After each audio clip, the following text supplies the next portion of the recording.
नमस्कार बच्चों, मैं सुनील बड़ोनी आप सभी का इस केडी कैंपस के free of cost YouTube channel में स्वागत कर रहा हूं। बच्चों, हम बात करने वाले हैं समरूप त्रिभुज जिसे बोला गया सिमिलर ट्रायंगल को।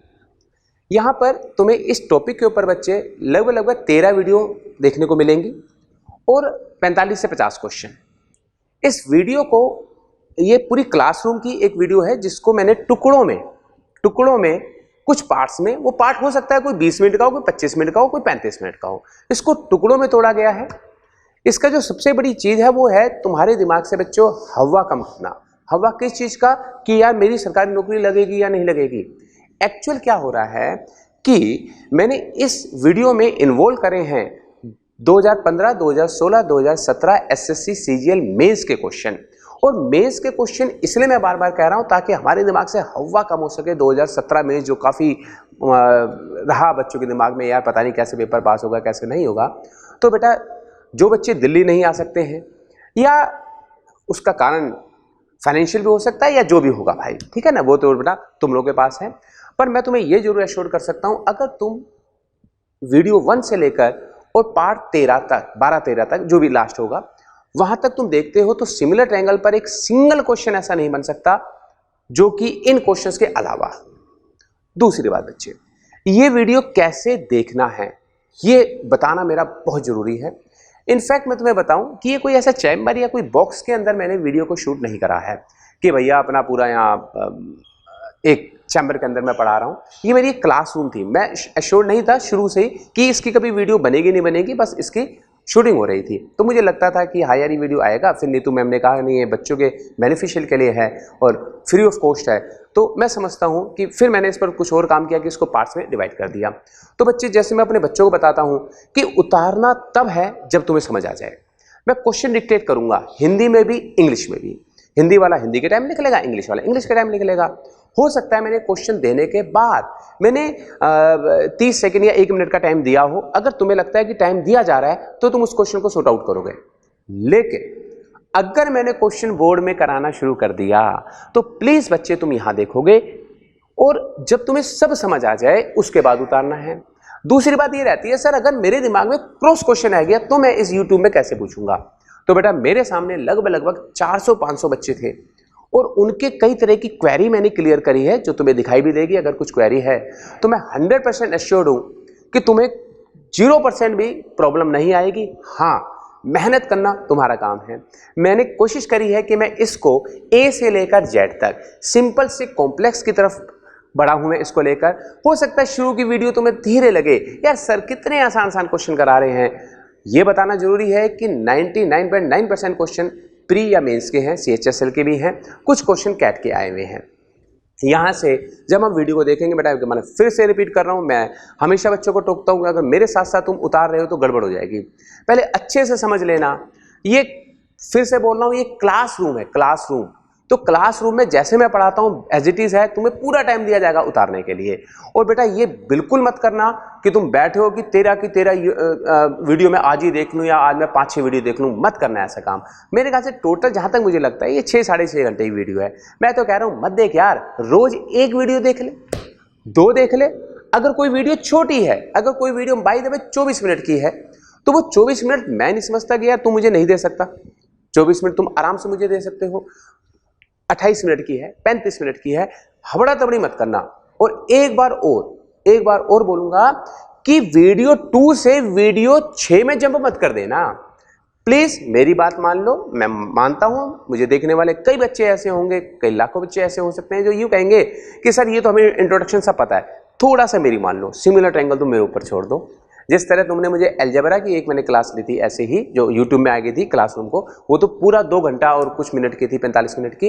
वहीं से मुझे बच्चों ने बताया सर इतनी लंबी क्लास नहीं होनी चाहिए। तो इस पूरी क्लास को मैंने टुकड़ों में बांटा है। ये इनफैक्ट ये 3 क्लासें हैं मेरे लिए, 3 संडे थे मेरे लिए, जिसको मैंने 5-6 घंटे में कंप्लीट किया है। और बच्चों अच्छा, इसमें एक बात और है तो ये मजाक की बात कि कई बच्चे जैसे ही मेरा इसके बाद मेरा वीडियो शुरू होगा तो उसमें कोई ये कहता रहा यार ये अभी तक बोल रहा था तो पतला था, अब बोल रहा तो बहुत ज़्यादा मोटा हो गया। बेटा ये एक्चुअली सितंबर 18 को क्लास ली थी मैंने, 9 सितंबर 16 सितंबर ऐसे करके। उसके बाद वेट वगैरह कम किया है तो शायद इस चीज़ का फ़र्क होगा। तो इस मोटे पतले का खेल छोड़ देना। तरीका जब मैं मोटा था तब भी वही है और थोड़ा सा इम्प्रूवमेंट किया है तब भी तरीका वही है। तो अब शुभकामनाओं के साथ अच्छे से पेन और कॉपी लेके बैठ जाएंगे, चाहे 20 मिनट दो, चाहे एक वीडियो देखो, चाहे दो देखो, पर थोड़ी कंसंट्रेट होके और सीरियल से देखना है। ठीक है बच्चों, गुड लक। तो मेरे पास ऑप्शन था कि मैं रिकॉर्डिंग रूम में इस क्लास को सोल्व करवाऊं, पर उसमें तुम लोग मेरे सामने ना होते, पर अब सामने हो तो मैं समझता हूं कि एक अच्छा मुझे रिस्पॉन्स मिलना चाहिए। क्रॉस क्वेश्चनिंग भी एंटरटेन है तुम्हारे लिए अगर तुम्हारे दिमाग में कुछ चल रहा है तो। पर बेटा आज पहले मुझे मेरी बात को कंप्लीट करने देना। कई बच्चे ऐसे हैं जो मुझसे पहली बार मेरी क्लास ले रहे हैं, तो कोई दिक्कत नहीं है, देखते हैं आज हम कहाँ तक जा पाते हैं। और मैं बेसिकली बता रहा हूँ ये क्लास सिर्फ और सिर्फ यूट्यूब के लिए चल रही है, पर ज़्यादा जब तक तुम लोग सामने नहीं रहोगे तब तक पढ़ाने में ज़्यादा मज़े नहीं आते। तो बेटा इस वजह से आज ये क्लास इस तरीके से ऑर्गेनाइज की जा रही है। मैं समझूंगा कि हम शोर कम से कम करेंगे। डाउट के लिए जस्ट रेज योर हैंड। ये मैंने अभी जो प्लान देखा है ये इस हफ्ते का काम नहीं है, मुझे अगले हफ्ते भी इसको कंटिन्यू करना पड़ेगा। आज हम लोग यहाँ कुछ बच्चा ऐसा है जो ज्योमेट्री पढ़ चुका है मुझसे या किसी और टीचर से, कुछ बच्चा ऐसा भी है जिसने ज्योमेट्री नहीं पढ़ी, कुछ बच्चा ऐसा भी है जिसके एडमिशन को मात्र 1 हफ्ता हुआ है। तो बेटा नंबर सिस्टम ना लेके जो सबसे आसान टॉपिक माना जाता है, हम लोग आज बात करेंगे ज्योमेट्री के ऊपर। और ज्योमेट्री में जो टॉपिक उठाया गया है वो उठाया गया है समरूप या सिमिलर। मैंने इसके आगे अभी तक त्रिभुज नहीं लिखा, ट्रायंगल नहीं लिखा, बस जो मैं बता रहा हूं उसको समझते रहेंगे। प्री से लेकर और मेंस तक अगर कोई सिंगल सवाल भी सिमिलर पर आया है तो वो इस क्लास में सोल्व होगा। पर इसकी प्लानिंग है, एक तरीका है कि हम पहले कहाँ जाएं, फिर कहाँ जाएं, फिर कहाँ जाएं।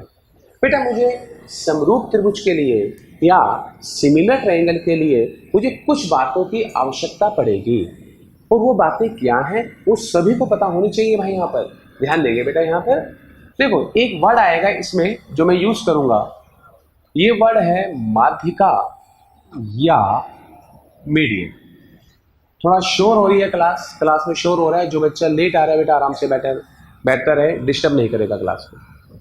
माध्यिका या मीडियन, इन चीजों का यूज होगा। ये किन बच्चों के लिए बताया जा रहा है जो ये कहते हैं सर मैंने तो ज्योमेट्री पढ़ी ही नहीं और आप समरूप त्रिभुज मुझे पढ़ाने लग गए। तो ये क्या होता है, इसका क्या कॉन्सेप्ट है, ये मुझे पहले मालूम होना चाहिए, देन हम मूव करेंगे समरूप या सिमिलर की तरफ। तो बच्चे माध्यिका एक त्रिभुज से संबंधित होती है, ABC। अगर ये कोई एक ट्रायंगल है तो बच्चे यहां से BC के मध्य बिंदु को मिलाने वाली रेखा को माध्यिका कहा जाता है। माध्यिका का मतलब BD बराबर है DC, या मैं ये भी कह सकता हूं कि जो D है वो BC का मध्य बिंदु है, इसे माध्यिका कहा जाता है या मीडियन। अब तुम्हारे दिमाग में अगर ये चल रहा है गुरुजी अगर यहां से एक लाइन खींची जाए, बिल्कुल बिल्कुल खींच सकते हो और वो है मीडियन ही होगी। पर मीडियन के बारे में सिर्फ इतनी जानकारी मैं नहीं बताने वाला हूं कि तीनों मीडियंस मिलेंगी तो केंद्रक बनेगा, मीडियन की लंबाई क्या होगी, वगैरह वगैरह वगैरह, क्योंकि फिर हम उलझ जाएंगे। हम सिर्फ और सिर्फ आज सिमिलर के ऊपर बात कर रहे हैं। सिमिलर में अगर कहीं कोई वर्ड आएगा माध्यिका या मीडियन, सीजीएल में इसका क्वेश्चन मेरे पास तैयार पड़ा है जो हम आने वाले टाइम में करेंगे, तो उसको तो हम बात में करेंगे। पहले इसका अर्थ चाहिए होता है मीडियन का। इसके अलावा एक वर्ड आएगा लंब, या जिसे बोला जाता है परपेंडिकुलर। बाइलिंगुअल है, और मैं चाहूंगा बेटा अगर तुम्हें ये सारी चीजें पता हैं फिर भी हम इसको उतारते रहेंगे, समझते रहेंगे, ताकि कोई परेशानी ना हो। ये परपेंडिकुलर होता है बेटा। इसको लिखने का तरीका होता है AD परपेंडिकुलर है BC का। ये पूरा का पूरा जो सिनेरियो है ये अकेला अपना 2.5 से 3 घंटे की क्लास समेटे हुए है बेटा। ध्यान रखना मीडियन पर हम लोग समरूप के हिसाब से बात कर रहे हैं। एक वर्ड होगा कोण द्विभाजक। इसको नाम दिया गया एंगल बाइसेक्टर। इसका अर्थ होता है बच्चे, अगर ये एक ट्रायंगल है, ये एक ट्रायंगल है, तो यहां से अगर मैं एक लाइन इस तरह खींचूं कि ये एंगल इसके बराबर हो जाए, कहने का अर्थ हुआ एंगल बी ए डी बराबर हो जाए एंगल सी ए डी के, तो इसको नाम दिया जाता है एंगल बाइसेक्टर। ये मैं समझता हूँ यहाँ बैठे हुए 90% बच्चे अच्छे से जानते हैं इस बारे में। अगर इस बारे में जानते हैं तो समरूप के बारे में भी बहुत आसानी हो जाएगी। आई एम रिपीटिंग, क्या हो रहा है, माध्यिका का मतलब सिर्फ और सिर्फ इसका मध्य बिंदु, परपेंडिकुलर का मतलब ये एंगल 90 डिग्री, या इसके साथ ये एंगल भी 90 डिग्री, क्योंकि ये पूरा का पूरा 180 होता है। फाइनली अगर मैं इस फिगर में जाता हूँ तो बेटा ये एंगल इसके बराबर होता है। अब यहाँ बहुत से बच्चों को दिमाग में चल रहा होगा, यार ऐसा हो सकता है मीडियन परपेंडिकुलर भी बन जाए, परपेंडिकुलर एंगल बाइसेक्टर भी बन जाए। बिल्कुल होता है, दैट इज अनदर क्वेश्चन। मैं सिर्फ इन चीज़ों से बचाना चाहता हूँ, हम मिक्सअप ना करें चीज़ों को। अभी मैंने सिर्फ इन 3 चीज़ों के बारे में बताया है बेटा, अगर कोई डाउट है तो बताओ, अदरवाइज इसको नोट करो। ये बेसिक कॉन्सेप्ट है जो मुझे सिमिलर या समरूप से पहले मालूम होना चाहिए। इस पर काफ़ी बातें करेंगे, और चूँकि आज बेटा तुम लोग खुद अपनी कन्वेंस से आ रहे हो, किराया खर्च करके आ रहे हो यहाँ वहाँ से, मैं समझूंगा क्लास को एक अच्छे डायरेक्शन में ले जाएंगे। आज वह बच्चा मेरे सामने बैठा है जो रियली में ऑफ द बीट क्वेश्चन करना चाहता है, अलग तरह के सवाल करना चाहता है। कि गौतम अगर बेटा है तो आ जाएगा, जरा गौतम कैमरे वाला बच्चा।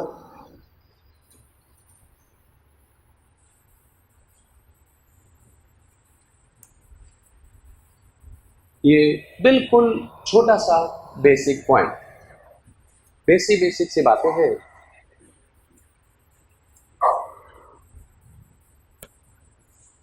क्या इसे मिटा दूं बच्चे?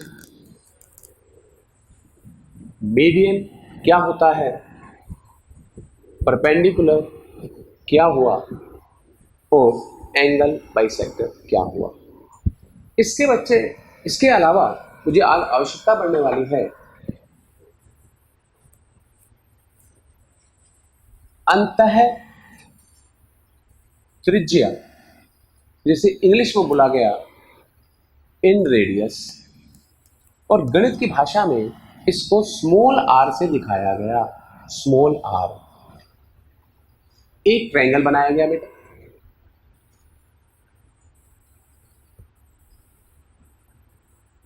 एक सर्कल इसके अंदर बना दिया गया। ये जो रेडियस है ये, इसको स्मॉल आर कहा गया। परित्रिज्या, इसको बोला गया सरकम रेडियस, इसको कैपिटल आर से दिखाया गया।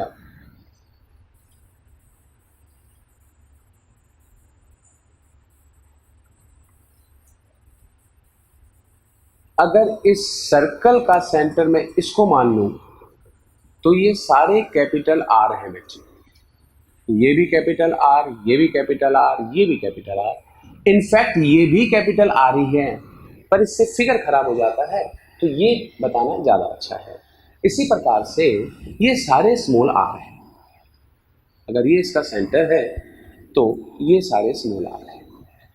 अब फिर से बेटा, ये अपने आप में कई कई घंटों का कॉन्सेप्ट है, पर आज सिर्फ मुझे ये मालूम होना चाहिए कि यदि समरूप करते हुए मैं कहता हूं अंतः त्रिज्या या इन रेडियस, या परित्रिज्या व सरकम सर्कल, तो इसका अर्थ ये रहेगा कि ये मुझे मालूम होना चाहिए भाई ये होता है। हम एरिया में चले जाएंगे तो ये अलग हो जाएगा कॉन्सेप्ट। हम ये भी कह सकते हैं ये इक्विलेटरल ट्रायंगल होगा तो क्या होगा, इक्विलेटरल ट्रायंगल नहीं होगा तो क्या होगा, राइट एंगल ट्रायंगल होगा तो क्या होगा, ये फर्दर अलग चीजें हैं। Please don't mix it with our समरूप और सिमिलर। ये छोटे से बातें हैं जो मुझे समरूप से पहले मालूम होनी चाहिए कि समरूप क्या है, समरूप क्या है। चलो अब मैं समझता हूं, भले ही मुझे बहुत ज़्यादा ना पता हो, पर आज मैं इस बात में थोड़ा सा क्लियर कि माध्यिका या मीडियन क्या होती है, परपेंडिकुलर और लंब क्या होता है, कोण द्विभाजक या एंगल बाइसेक्टर क्या होता है। इसके अलावा स्मॉल आर जिसे अंतः त्रिज्या इन रेडियस कहा गया, कैपिटल आर जिसे परित्रिज्या या सर्कम रेडियस कहा गया, इसको क्या कहा जाता है बेटा, ये हमें थोड़ा सा मालूम पड़ता है। अब हम लोगों का वर्ड आता है समरूप। समरूप के बारे में अगर मैं इसका कॉन्सेप्ट में देना चाहूं, जो फिलहाल मेरे दिमाग में चल रहा है उसके ऊपर मैं थोड़ी चर्चा कर रहा हूं बेटा। समरूप अगर हमें रामायण सीरियल, जो रामायण होता है सीरियल है भगवान का, उसमें हनुमान जी के बारे में ज्ञात होगा थोड़ा सा। Hanuman ji is the best example of our first superman, best example of similar. कैसे? जब समुद्र पार किया गया तो वक्त आने पर वो बिल्कुल मक्खी के बराबर भी बन गए। जब राम और लक्ष्मण को अपने कंधे में बैठाना पड़ा तो ऑब्वियस सी बात है उनका विकराल रूप आ गया। पर जब वो मक्खी जैसे बने तो जो गदा था वो गदा भी उसी रेशो के हिसाब से छोटा हुआ। जब वो राम लक्ष्मण को बैठाने के लिए या पहाड़ को उठाने के लिए जब वो संजीवनी ढूंढने गए और उड़ते हुए गए तो जितना बड़ा उन्होंने आकार करा होगा उसी आकार में उनका गदा या उनका मुकुट या उनकी पूंछ भी बड़ी हुई होगी। That is the best example of similar. एकदम से ट्रायंगल के ऊपर जंप मत करो बेटा, सिमिलर ट्रायंगल, फिर दिमाग में आएगा कसौटी ये वो दाएं बाएं, कुछ नहीं। पहले हमें कम से कम कॉन्सेप्ट क्लियर होना चाहिए। कॉन्सेप्ट का अर्थ हुआ हम सेल्फी खींच रहे हैं भाई, अपनी सेल्फी खींच रहे हैं और हमने इसका प्रिंट आउट डेवलप करवाया। ध्यान देना बेटा, मैं कॉन्सेप्ट समझाने की कोशिश कर रहा हूं तुम्हें कि सिमिलर का अर्थ क्या होता है। ये सारा का सारा अगर तुम्हारी ही सेल्फी होनी चाहिए और एक ही सेल्फी होनी चाहिए, ये नहीं एक तुमने ऐसे खींच दी एक तुमने ऐसे खींच दी, एक ही चित्र होना चाहिए। अगर तुम इसके साइज बढ़ाते हुए चलते हो तो these are called similar photos. बात समझ आ रही है बेटा? अगर मैं इस पूरे कॉन्सेप्ट को एक सूत्र में बांधना चाहूं, सूत्र में, तो मैं समझता हूं बेटा मैं हिंदी इंग्लिश में बोल रहा हूं तो हिंदी वालों को बहुत ज्यादा प्रॉब्लम नहीं होगी, इंग्लिश वालों को भी नहीं होनी चाहिए। अगर मैं कहता हूं कि कई सारी फोटोएं हैं जिनका जो दिखने में मैं कहता हूं शेप, उनकी जो शेप है और जो वो दिखने में लग रहे हैं, मुझे क्या कोई बताएगा कि अगर अलग अलग साइज हैं तो शेप सेम होगी या अलग होगी? शेप क्या होगी बेटा? सेम। और साइज क्या होगा? साइज ये होगी सेम और ये होगा अलग अलग। इनको कहा जाता है सिमिलर। मेरे ख्याल से हनुमान जी का एग्जाम्पल और अपनी फोटो का example is more than enough to give you the concept of similar. Geometry बहुत बड़ी प्रॉब्लम बनी हुई है, ज्योमेट्री में कई सारे सेक्शन हैं। कोशिश करूंगा कि इन सभी सेक्शंस को जैसे सिमिलर को करवाने की कोशिश कर रहा हूं, बाकी सेक्शंस को भी हम करें। पर फिलहाल आज बात हो रही है बच्चे सिमिलर के ऊपर।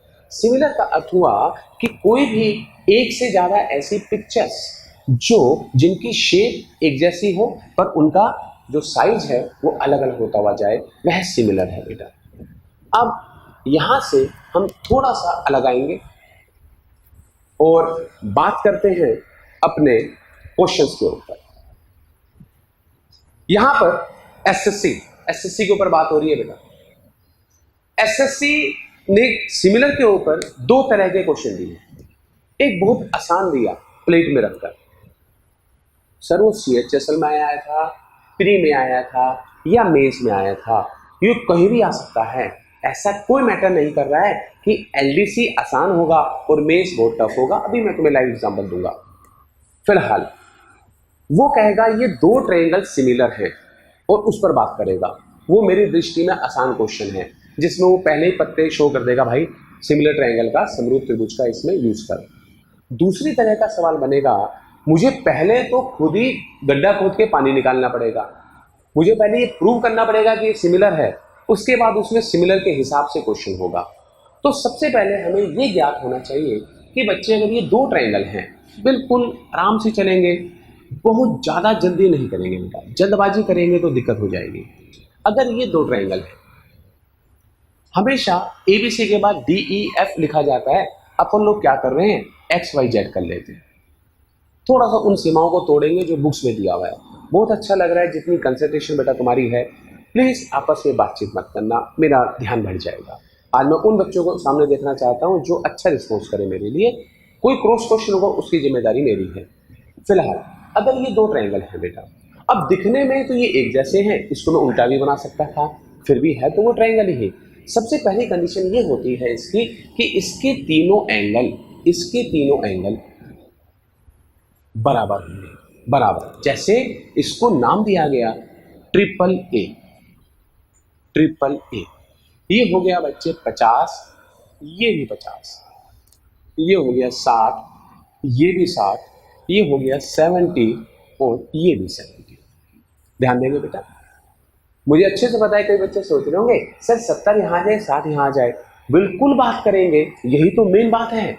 लेकिन फिलहाल तो आसान चीज, इसको हिंदी में कहा गया बेटा संगत, और इंग्लिश में कहा गया कोरिस्पोंडिंग।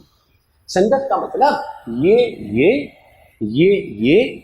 कोई कहेगा ये क्या है भाई, ये ऊपर वाला, ये लेफ्ट वाला, ये राइट वाला। कोरिस्पोंडिंग यहाँ का राइट साइड में मेरे बच्चा बैठा हुआ, यहाँ का बिल्कुल लेफ्ट साइड में बैठा हुआ, इनको मैं कोरिस्पोंडिंग कह सकता हूँ। फिलहाल अगर मैं यहाँ से बात करूँ, एंगल A बराबर है एंगल X, एंगल B बराबर है एंगल Y और एंगल C बराबर है एंगल Z, तो मैं इसे कह सकता हूँ कि ये समरूप है। और इसको मैं लिख लूँगा ट्रायंगल ABC सिमिलर है ट्रायंगल XYZ के। अब अगर मैं शॉर्टकट के हिसाब से बात करूं, क्योंकि थोड़ा सा एक आ जाता है यार बडोनी जो है वो शॉर्टकट ज़्यादा बताता है, तो अब उसी पर बात करता हूं बेटा। देखो यहाँ मैं अपनी घर की मर्जी नहीं चला सकता हूं कि यहाँ 80 लिख दूँ। 80 इसलिए नहीं लिख सकता हूँ कि ट्रायंगल के तीनों एंगल्स का टोटल 180 होता है, यहाँ घर की मर्जी नहीं चल रही। लेकिन अगर हम SSC के पॉइंट ऑफ व्यू से बात करें तो थोड़ी सी तो घर की मर्जी चलाएंगे बेटा। वो कैसे चलाया जाएगा भविष्य में, आज और जब तक मैं सिमिलर खत्म नहीं कर देता, क्योंकि जो बच्चा मुझसे ज्योमेट्री पढ़ा है उन्हें पता है ये मेरी बातें, पर जो पहली बार कर रहा है मेरे साथ वो ध्यान देगा। बेटा मैं इस एंगल को नहीं लिखूंगा, कभी भी नहीं लिखूंगा। आज के बाद मैं इस एंगल का साइन नहीं बनाऊंगा। कोई कहेगा सर ऐसा क्यों कर रहे हो, क्योंकि मुझे प्री में मिला है 36 सेकेंड्स, मेंस में मिला है 1 मिनट 12 सेकेंड। जब मुझे पता है कि ये एंगल है तो why should I write here angle, 2 second खराब क्यों करूं। बात समझ आ रही नहीं आ रही बेटा। और कोई कहा सर ये साइड हुई तो भुजा, अबे भुजा कैसे हुई, ये तो ये लिखा हुआ है, ये साइड दिख रही है क्या, जब तक ए भी नहीं आएगा। और चिंता मत कर, ए भी कोई एंगल होता नहीं है, ये भुजा ही होता है। ठीक है भाई। फिलहाल मैं एक काम और करूंगा, मैं ये ट्रायंगल भी नहीं लिखूंगा आज के बाद पूरी क्लास में। ट्रायंगल का साइन लिखने में मेरा समय खराब होता है। फिलहाल ये सबसे पहली कंडीशन होती है, सबसे पहली कंडीशन कि मैं कह सकता हूं ये समरूप है। अगर मैं इसी क्वेश्चन में ध्यान देंगे बच्चे, आज जब हमारी क्लास खत्म होगी तो 2017 के मेंस के हम कुछ क्वेश्चन कर चुके होंगे, और अच्छा लगेगा जब तुम लोग मेरा साथ दोगे और तुम लोग ही क्वेश्चन सोल्व करोगे। बेटा ये मैंने लिया 50, ये मैंने लिया 50, ये मैंने लिया 70, ये मैंने लिया 70। No I am not going to write here the sign of angle, मैं एंगल का चिन्ह नहीं बना रहा हूं। This is our second condition. मुझे जल्दी से बताओ बच्चे, क्या एंगल ए किसके बराबर है, एक्स के। बहुत बढ़िया बच्चे, बहुत बढ़िया। और एंगल सी बराबर किसके हुआ, एंगल जेड के। त्रिभुज के तीनों कोणों का योगफल क्या होता है, 180। अगर बच्चे दो एंगल हमारे कोरिस्पोंडिंग एंगल इक्वल हो गए तो क्या बिना लिखे मैं कह सकता हूं angle B is equal to angle Y. इसका मतलब अगर एसएससी के पॉइंट ऑफ व्यू से बात की जाए, एसएससी के पॉइंट ऑफ व्यू से, तो I will not favour this condition at all. अगर मेरे पास चॉइस है, ध्यान से सुनना, हम इनको क्वेश्चंस को यूज कर रहे हैं, डोंट वरी। जो बच्चे सिमिलर के कंडीशन जानते हैं, वो कह रहे हैं सर ये तो हम जानते हैं। बेटा देख, मैंने उस बच्चों को कहा हुआ है जिसने ज्योमेट्री शुरू ही करी कि तुझे सिमिलर समझ में आएगा, तो इसलिए मुझे इस स्पीड को ऐसे ही चलाना पड़ेगा। फिलहाल अगर मुझे क्वेश्चन करना है एसएससी का, तो मैं कभी भी तीनों एंगल बराबर प्रूव करने के पंगे में नहीं रहूंगा। अगर मेरे पास दो एंगल भी बराबर हो गए, वो जरूरी नहीं है कोरस्पोंडेंस एंगल होंगे, जरूरी नहीं है कि ये 70 है तो ये भी 70 होगा। क्लियर है? तो अगर कोई से भी दो एंगल बराबर हो गए, मैं क्वेश्चन को वहां से आगे बढ़ाऊंगा, ना कि फर्स्ट कंडीशन को फेवर करूंगा। तो मेरे लिए एसएससी के पॉइंट ऑफ व्यू से ये चीज बहुत ज्यादा बढ़िया है। क्लियर है? अब मैंने इसको भी लिखा बेटा, ध्यान से देखना, ए बी सी सिमिलर है एक्स वाई जेड के। ये साइन, चिड़िया वाला साइन सिमिलर होगा। अब प्रॉब्लम यहां से शुरू हुई, कहां से भला? एक बच्चा कहता है मुझे कि सर एक बात बताओ, आपने लिखा ए बी सी सिमिलर है एक्स वाई जेड। मैंने कहा ठीक है, क्या सर एक बार इसको दोबारा से डिफाइन करो। इधर है, ये ट्रायंगल है बच्चे ए बी सी, ये है एक्स वाई जेड। सबसे पहले केस में पहला एंगल दूसरा एंगल तीसरा एंगल इक्वल हुए, तो भाई ये कंडीशन हो गई ए। दूसरी कंडीशन में कोई से भी दो एंगल बराबर हो। अब एक बच्चा कहता है गुरुजी क्या मैं इसको लिख सकता हूं, ध्यान से देखना, क्या मैं इसको लिख सकता हूं वाई एक्स जेड? मैंने कहा नहीं। कह रहा जेड वाई एक्स? मैंने कहा नहीं। कह रहा सर एक्स जेड वाई? कभी नहीं। कह रहा ऐसे क्यों? मैंने कहा ऐसा इसलिए क्योंकि ये एंगल इसके बराबर है, ये एंगल इसके बराबर है, और ये एंगल इसके बराबर है। कह रहा गुरुजी देखो ध्यान से देखो, एसएससी के पॉइंट ऑफ व्यू से बात होगी 36 सेकेंड्स और 1 मिनट 12 सेकेंड मेंस के लिए। वो कहता है सर जब ए एक्स के बराबर, बी वाई के बराबर, सी जेड के बराबर, तो सर मैं फिर फिगर क्यों बनाऊं? मैंने कहा क्यों, मैं तेरी बात नहीं समझा। कह रहा गुरुजी देखो, पहले वाला पहले के बराबर, दूसरे वाला दूसरे के बराबर, तीसरे वाला तीसरे के बराबर। तो वक्त आने पर ध्यान रखना, आज ही हम कोशिश करेंगे कि कुछ क्वेश्चंस के फिगर ना बनाएं, वहां से हम बच जाएंगे। अब वो कहता है सर फिर तो मैं इस फिगर को नहीं बनाऊंगा। मैंने कहा अच्छा। मैंने कहा क्या तू मुझे एंगल बता सकता है कि कौन किसके बराबर है? कह रहा बिल्कुल बताऊंगा गुरुजी, आप पूछो। मैंने कहा ट्रायंगल र क ब, कंफ्यूज करने के लिए।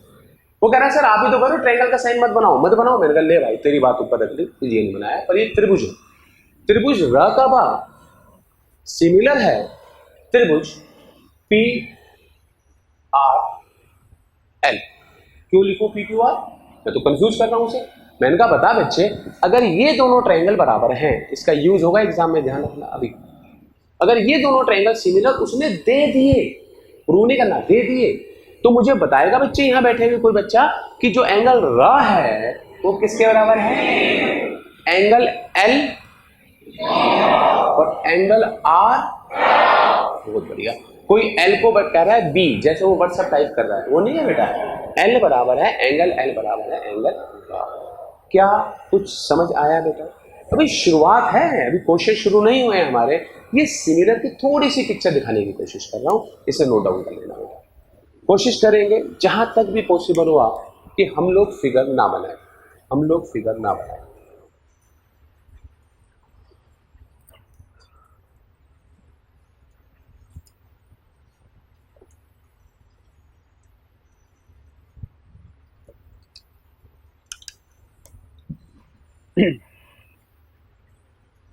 ब्रैकेट में बच्चे कुछ बातें लिखते हुए चलना।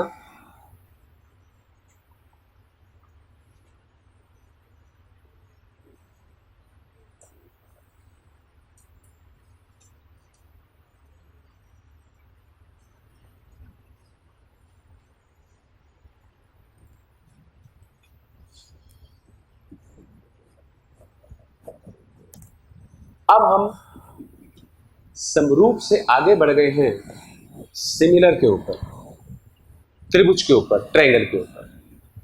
मेन कॉन्सेप्ट बेटा ये है, क्योंकि इसका यूट्यूब भी होगा, तो अगर कुछ लिखने में रह जाओ तो इसको चेक कर लेना बेटा, होगा भी नहीं होगा अभी तो ये भी क्लियर नहीं है मुझे। अब ये बताओ, जैसे जवाब तुम्हारा आ रहा है, अगर मुझे एक बंद कमरे में बंद कर दिया जाए तो मैं पढ़ा ही नहीं पाऊंगा। मैं कैसे पढ़ा लूंगा जब तक मैं ये टोका टोकी ना करूं, वो ये बात मत कर, यहां ध्यान दे, ये होना चाहिए बेटा। फिलहाल अब बात चल रही है, हमारी दो कंडीशन की बात हुई है अभी तक भाई, 3 एंगल बराबर और 2 एंगल बराबर, अभी तक कोरस्पोंडेंस एंगल दिए गए हैं, ये भी ध्यान रखना। बच्चे ये ट्रायंगल है, अब मैं फिगर नहीं बना रहा हूं, अब मैं समझ रहा हूं कि कुछ बच्चे यहां इसको नोट कर लेंगे कि ABC, फिर से रिपीट कर रहा हूं, ट्रायंगल का साइन नहीं बनाऊंगा, सिमिलर है DEF के। ये भैया एक कंडीशन हो गई हमारे लिए, ये दिया हुआ है, ये गिवन है।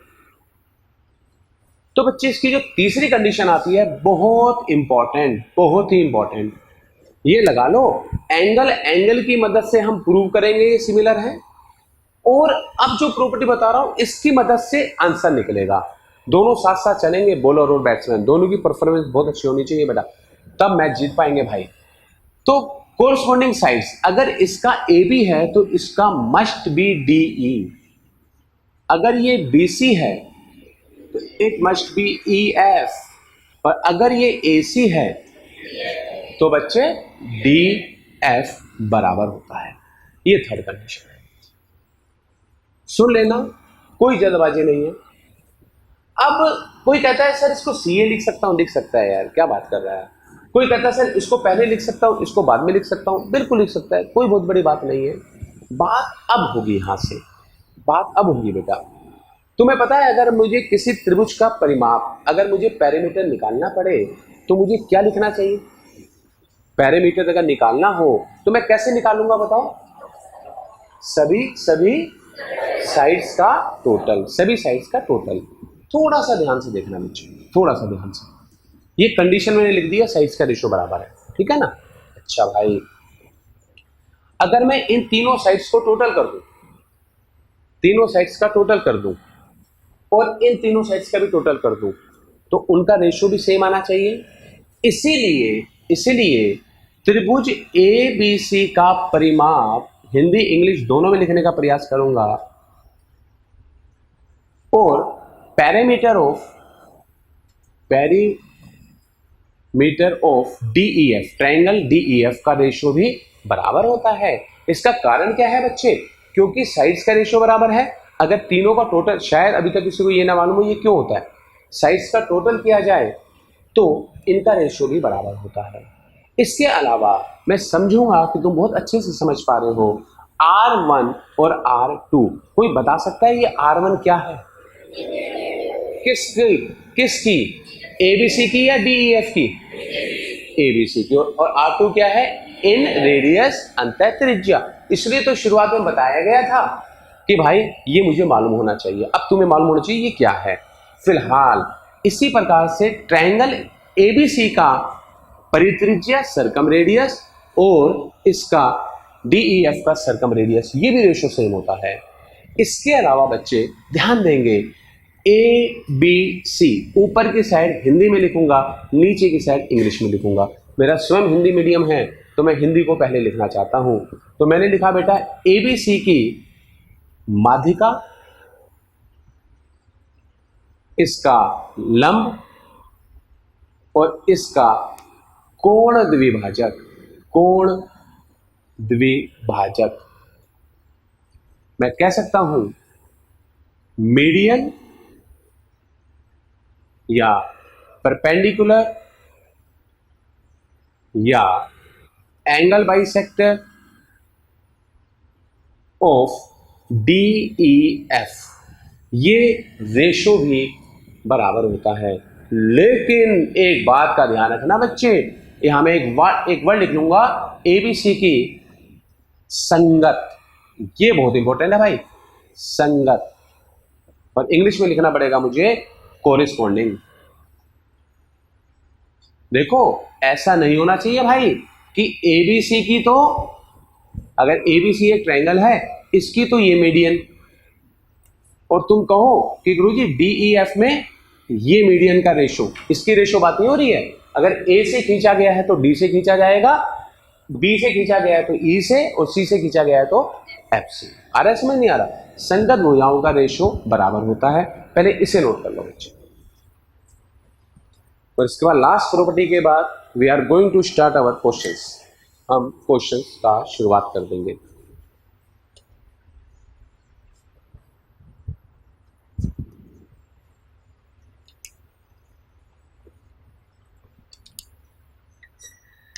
ये जरूरी है। देखो अब इसके अलावा बेटा मैं ये मान के चल रहा हूं कि हमने इसको उतार दिया होगा, मैं इस पोर्शन को मिटा रहा हूं, सिर्फ इस पोर्शन को। ये भी है, ये भी इक्वल टू है, इस पोर्शन को मैंने मिटा दिया बच्चे। देखो अगर मैं यहां एक ट्रायंगल बनाता हूं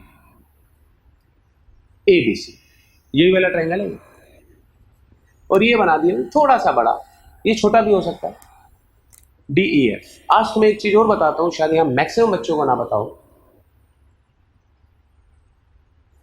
ये D हो गया, ये एक परपेंडिकुलर खींचा गया बेटा, इसको मैंने कह दिया H1, हाइट होता है ना, और ये दूसरा परपेंडिकुलर खींचा गया H2। तुम्हें पता है ना बेटा, ये बराबर H1 बाई H2 भी है, भाई परपेंडिकुलर तो होता है ये। बेटा ABC का एरिया देखो, ABC का एरिया हो गया हाफ, किसी को पता है ट्रायंगल का एरिया क्या होता है बच्चे? Base into height. किस ये छोटी छोटी बात हमें पता है, इसमें हमें डिस्टर्ब मत करो, काम करते जाओ। BC H1 मैंने लिया, तो ये जैसे गलती हो गई, ABC का एरिया बाद में तो सुनो भाई क्या लिख दिया एरिया, बटे में DEF का एरिया, बटे में 1/2, बोलो बच्चे बोलो, EF इंटू H2। क्या हाफ से हाफ कर सकता है? अच्छा भाई BC को मैं टच नहीं कर रहा, EF को मैं टच नहीं कर रहा हूं, ध्यान से देखना बेटा। मैंने H1 को H1 बाई H2 के बदले मैंने लिख दिया, सबसे पहले देखो बीच वाला पोर्शन, देखो देखो देखो, क्या इसके बदले मैं लिख सकता हूं बेटा BC upon EF which is equal to BC का स्क्वायर EF का स्क्वायर। क्लियर है मेरे बच्चे? इसको मिटा देते, इतना बड़ा बराबर लग गया।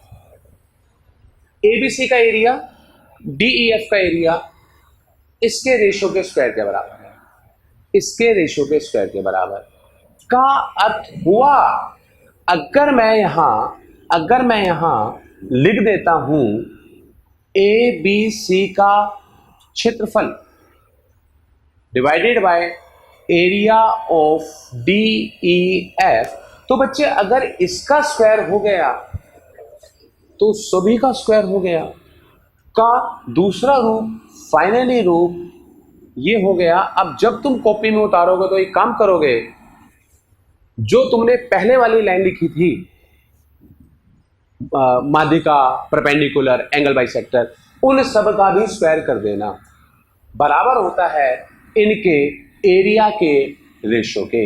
ये मैं तुम्हें प्रूव कर पाया हूं। कई बच्चे कहते हैं बडोनी शॉर्टकट बता रहा है, मैं तो तुम्हें ये भी बताया ये कहां से आ गया, पर इसकी आवश्यकता नहीं पड़ेगी एग्जाम में, ना तुम्हें पढ़नी चाहिए कि कैसे आया, तुम्हें ये देखना पड़ेगा बच्चे ABC का एरिया और DEF का एरिया बराबर होता है इन सबके स्क्वायर के, या मैं स्क्वायर हटाकर यहां पर स्क्वायर रूट भी लगा सकता हूं, यहां पर स्क्वायर रूट भी लगा सकता हूं। कोई इच्छा है तुम्हारी, तुम कैसे क्वेश्चन को हैंडल करना चाहते हो।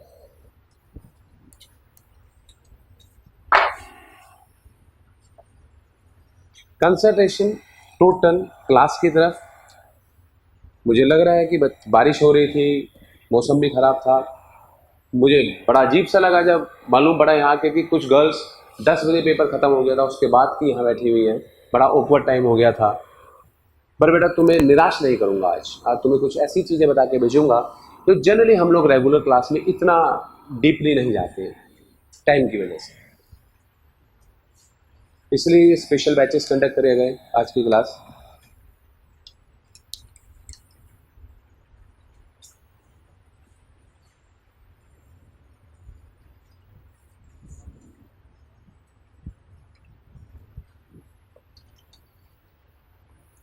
छोटी छोटी बातों से शुरुआत करेंगे।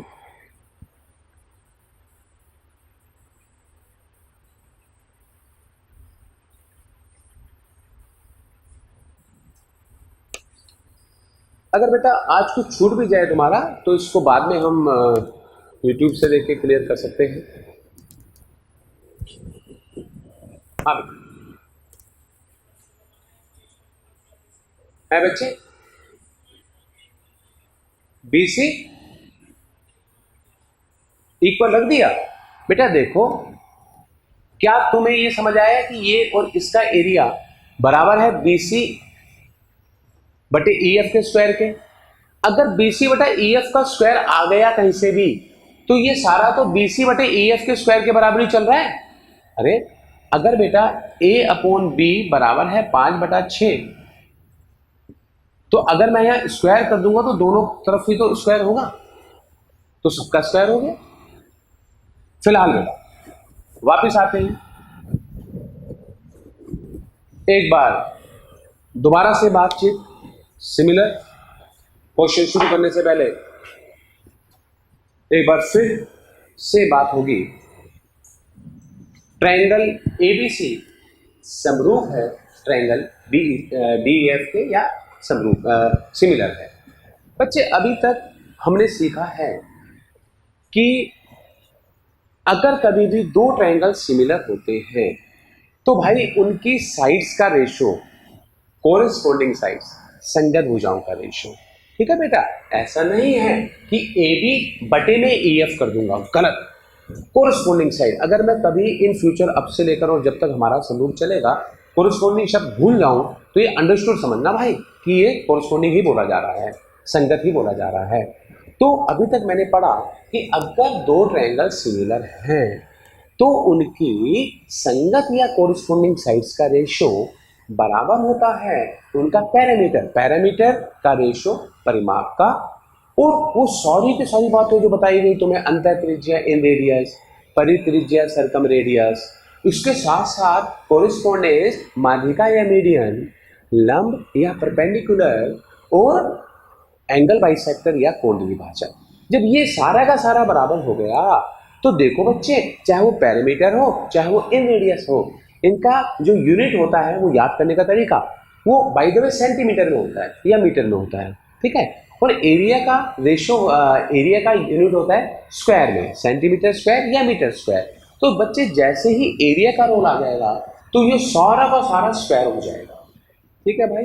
अब हम लोग शुरुआत कर रहे हैं क्वेश्चंस की। मेरे पास बिल्कुल प्लान है कैसे छोटा सवाल, थोड़ा सा मुश्किल, थोड़ा सा मुश्किल, थोड़ा सा मुश्किल, ऐसा भी हो सकता है कि मैं सीजीएल मेंस के 3 सवालों के बाद फिर सीजीएल प्री में आ जाऊं।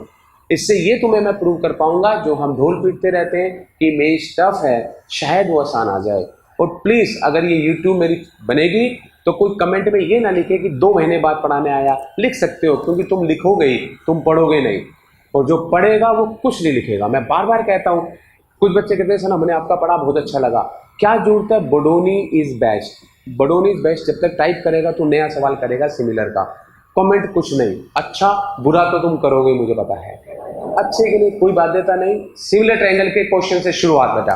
क्वेश्चन नंबर 1, हिंदी इंग्लिश दोनों में बोलूंगा, दोनों में बोला जाएगा सवाल।